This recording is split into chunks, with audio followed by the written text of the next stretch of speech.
ভালো নেই দেশ সেরা ওপেনার তামিম ইকবাল। আজকে এক অপ্রত্যাশিত ঘটনা ঘটে গেছে তার সাথে।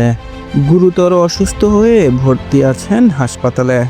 তামিম ইকবালের হার্টে ব্লক, পরানো হয়েছে 2টি রিং। এতে করে বোঝা যাচ্ছে কতটুকু গুরুতর অসুস্থ হয়েছেন তামিম ইকবাল। অবস্থা বেগতিক দেখে আইসিইউ থেকে সিসিইউতে ট্রান্সফার করা হয়েছে তামিম ইকবালকে। তামিম ইকবালের গুরুতর অসুস্থ হওয়ার কথা শুনে থমকে গেছে ক্রিকেট বিশ্ব। দ্রুত সুস্থ কামনা করেছেন সারা দেশের মানুষ এবং ভারতের শাহরুখ খানের দল কলকাতা নাইট রাইডার্স। তামিম ইকবালের অসুস্থতা এতই বেগতির যে কথা বলতে পারছিলেন না তামিম ইকবাল। মুখ দিয়ে বের হচ্ছিল ফেনা।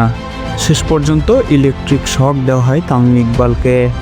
ঘটনার সূত্রপাত ঘটে আজকে সকালে ঢাকা প্রিমিয়ার লিগ খেলতে গিয়ে।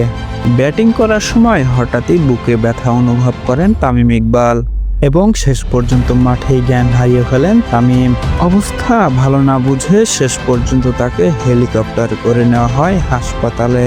তামিম ইকবালের দ্রুত সুস্থ কামনা করেছেন প্রধান উপদেষ্টা ডক্টর মোহাম্মদ ইউনূস এবং বোর্ড থেকে সারা দেশবাসীর কাছে তামিম ইকবালের দ্রুত সুস্থ কামনার দোয়া কামনা করা হয়েছে।